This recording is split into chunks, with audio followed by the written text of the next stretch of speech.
everyone, welcome back to my new video. So आज चाहिँ म फेरि पनि नयाँ भिडियो लिएर तपाईहरुको सामु आइपुगेको छु अनि म चाहिँ हो तपाईको प्यारो क्रोसेटर एन्जेली। आजको भिडियो चाहिँ के हो भनेर हजुरहरुले मेरो टाइटल र थम्बनेल हेरेर थाहा पाइसक्नु भयो होला। यदि तपाईहरु यो क्रोसेटमा नयाँ हुनुहुन्छ भने हजुरहरुको लागि चाहिँ एकदमै इम्पोर्टेन्ट भिडियो र युजफुल पनि हुने गइरहेको छ।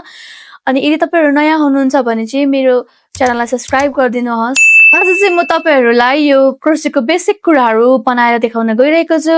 फर एक्जाम्पल सिंगल क्रोसेटहरु भयो, स्लिप नट अनि चेनिङहरु कसरी बनाउने, half double crochet, triple crochet अनि म्याजिक रिङहरु कसरी बनाउने भनेर चाहिँ म तपाईहरुलाई पार्टमा एउटा देखाउने छु। सो अब स्टार्ट गरौँ है त। नम्बर 1 मा रहेको छ स्लिप नट। यो बेसिक क्रोसे प्याटर्न्सहरुको लागि चाहिँ मैले यहाँनिर हुक 3 मिमी को लिएको छु अनि मसँग छ स्टिच मार्कर अनि सिजर अनि यो चाहिँ 3 प्लाई यार्न युज गर्न जाँदैछु म।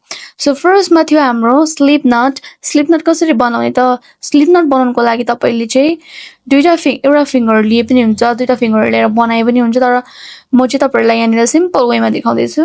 यसरी ल्याउनुहोस्, पहिला फिंगर्सले यसरी रोल गर्नुहोस् एकचोटी अनि यो जुन चाहिँ छ यो पछाडीको धागो छोड्नु भएको छ त्यसलाई चाहिँ यहाँनिर यो रिङ भित्र छिराएर यसरी तान्नुहोस् अनि यो यतापट्टिको धागोलाई चाहिँ यसरी तान्नुहोस् है। अनि यो रह्यो यहाँ हुकमा छिराउनुहोस् अनि अब यहाँ चाहिँ टाइट गरिदिनुहोस्। यो चाहिँ हो स्लिप नट। स्लिप नट चाहिँ यसरी बनाउँछौं। स्लिप नट बनाउनको लागि अर्को पनि वे छ, दुईटा तीनटा कतिवटा वे छ, तर हामीले चाहिँ यो प्रोसेसले पनि बनाउँछ। यो पनि एउटा वे हो। दुईटा फिंगरमा यसरी लानुहोस् अनि चाहिँ यो जुन चाहिँ भयो यसलाई यो यताको धागोलाई चाहिँ यहाँ अगाडि ल्याउनुहोस्, निलाएर चाहिँ यहाँनिर चाहिँ यसरी टाइट गरिदिनुहोस्। सो यो पनि भयो स्लिप नट। नम्बर 2 मा रहेको छ चेनिङ। स्लिप नट बनाउने दुईटा तरिका देखाए। अब हामी चाहिँ यहाँबाट चेनिङ कसरी बनाउने भनेर देखाउन गइरहेको छु। चेनिङ को लागि चाहिँ हामीले फर्स्टमा स्लिप नट बनाउनु पर्छ। यसरी नै अघि जसरी सिकाएको थिए त्यसरी नै स्लिप नट बनाएर अनि अम्लामा हामीले यसरी चाहिँ धागोलाई अडाउने, तीनटा अम्लाले यता अनि एउटा अम्लाले चाहिँ यसरी गर्ने। त्यसपछि यो हुकले चाहिँ यो धागोलाई यसरी यता अगाडि तान्ने, एउटा चेन बनाउने, फेरि तान्ने, अर्को बनाउने, फेरि हुकले यस्तो गरेर तान्ने, तीनटा बनाउने, फेरि हुकले नै तान्दिने, यसरी यस्तो गर्दै तान्दिने। यसरी चाहिँ चेनिङ बनाउँछौं हामी। अब यो चेनिङ बनाइसकेर चाहिँ म तपाईहरुलाई सिंगल क्रोसे कसरी बनाउँछ यो चेन भित्र देखाउने छु। यो रह्यो चेनिङ। नम्बर 3 मा रहेको छ सिंगल क्रोसे। अब चाहिँ सिंगल क्रोसे बनाउनको लागि चाहिँ हामीले यो स्टिच भित्र सेकेन्ड चेनमा यहाँ स्टिच भित्र यसरी हुकलाई छिराउनुहोस् अनि यो बाहिरको यो यार्नलाई यसरी ल्याउनुहोस्, भित्रबाट यसरी बाहिर ल्याउनुहोस्। तपाईको हुक्समा चाहिँ दुईटा लुप्सहरु यसरी बस्छ अनि यसलाई चाहिँ हामी पुरै तान्दिने छौं यसरी। अब यो रह्यो सिंगल क्रोसे। फेरि पनि सिंगल क्रोसे बनाउने छौं। यसरी धागोमा छिराउने, स्टिच भित्र छिराएर यसरी बाहिर लिएर आउने, ल्याउँदा फेरि दुईटा लुप्स हुनुपर्छ अनि yarn and pull through all यसरी नै बनाउँदै जाने। सिंगल क्रोसे को लागि चाहिँ यही हो प्रोसेस। स्टिचेस भित्र छिराउने अनि यसलाई बाहिर ल्याउने, फेरि यसरी ग्र्याब गरेर यहाँनिर दुईटा स्टिच भित्र छिराएर अनि बाहिर लिएर आउने। यसरी चाहिँ सिंगल क्रोसे बनाउँछौं हामीले। अनि सिंगल क्रोसे चाहिँ यस्तो खालको देखिन्छ प्याटर्न्स, हेरिराख्नुस् तपाईहरुले पनि यस्तो खालको। नम्बर 4 मा रहेको छ डबल क्रोसे। अब हामी यहाँनिर चाहिँ डबल क्रोसे बनाएर देखाउँछौं। डबल क्रोसे बनाउनको लागि चाहिँ कसरी बनाउँछ डबल क्रोसे?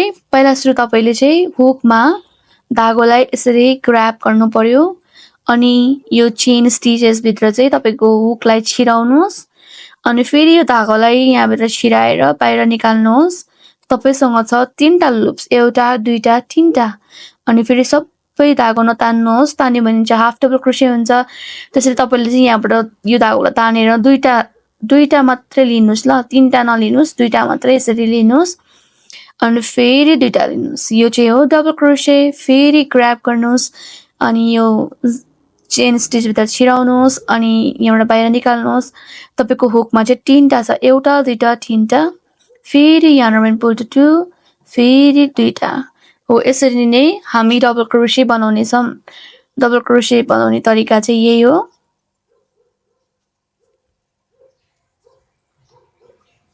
डबल क्रोशे अनि डबल क्रोशे यसरी बनाउँ। डबल क्रोशे चाहिँ यस्तो देखिन्छ है, देख्दा फेरि सिंगल क्रोशे कस्तो सिम्पल सानो देखिरहेको छ, डबल क्रोशे अलिकति ठुलो देखिरहेको छ।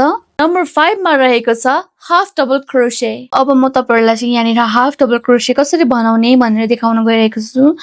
हाफ डबल क्रोशे बनाउनको लागि पनि ग्र्याब गर्नुस्, पहिला यसरी हुकमा लिनुस् धागोलाई, अनि यहाँ चेन स्टिच भित्र यसरी छिराउनुस्।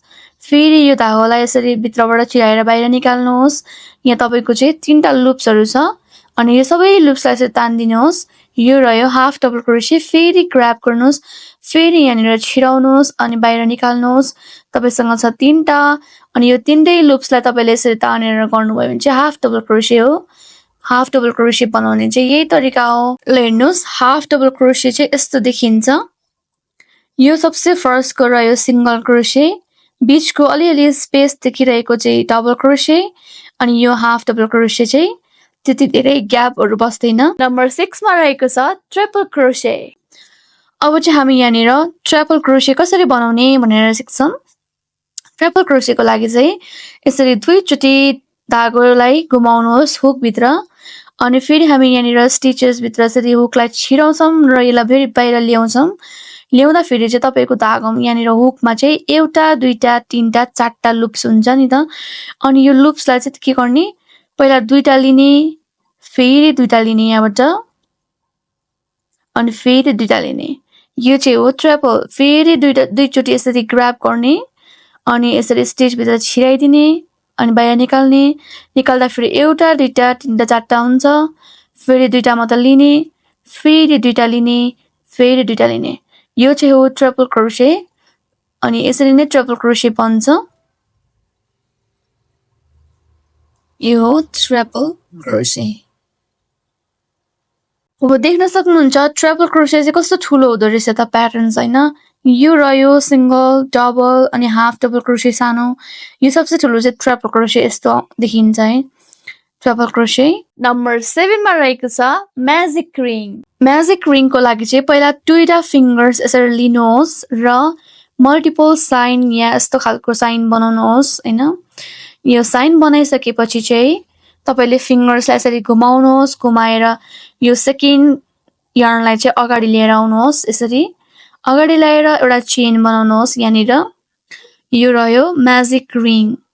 अनि म्याजिक रिङ भित्र नै हामीले सिंगल क्रोशे, डबल क्रोशे सबै बनाउँछौं है।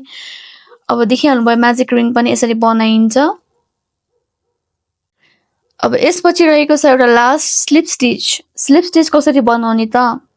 मैले चाहिँ म्याजिक रिङ भित्रै हाफ डबल क्रोशे बनाए। अब यहाँनिर तपाईलाई म स्लिप स्टिच बनाएर देखाउने छु। स्लिप स्टिच बनाउनको लागि चाहिँ तपाईहरुले यो चेन भित्र यसरी हुकलाई छिराउनुहोस्, अनि यो बाहिरको यो धागोलाई बाहिर यसरी निकाल्नुहोस्, भित्रबाट छिराएर बाहिर। तपाईसँग छ दुईटा लुप्स, हैन। अनि तपाईले चाहिँ डाइरेक्ट यसरी तान्नु भयो भने चाहिँ यो हो स्लिप स्टिच प्याटर्न। यसलाई भनिन्छ स्लिप स्टिच है। सो यसरी नै बनाउने हो। सबै स्टिचेसहरु एकदमै सिम्पल छ। प्र्याक्टिस गर्नुस् होला सबैजना। तपाईहरुलाई कस्तो लाग्यो त भिडियो? मन पर्यो भने लाइक गरिदिनुस् है, अनि के सुझावहरु छ भने कमेन्ट पनि गरिदिनुस्। र मलाई आशा छ कि तपाईहरुलाई यो भिडियो हेरेर चाहिँ एकदमै हेल्प हुनेछ, र सबैजना मजाले हेरेर गर्नुहोस्। केही सुझाव भएमा फेरि कमेन्ट पनि गर्नुस् है त। यस्तै भिडियोहरु लिएर म फेरि आउने छु। आजको लागि चाहिँ बाइ बाइ, ह्यापी क्रोशिङ।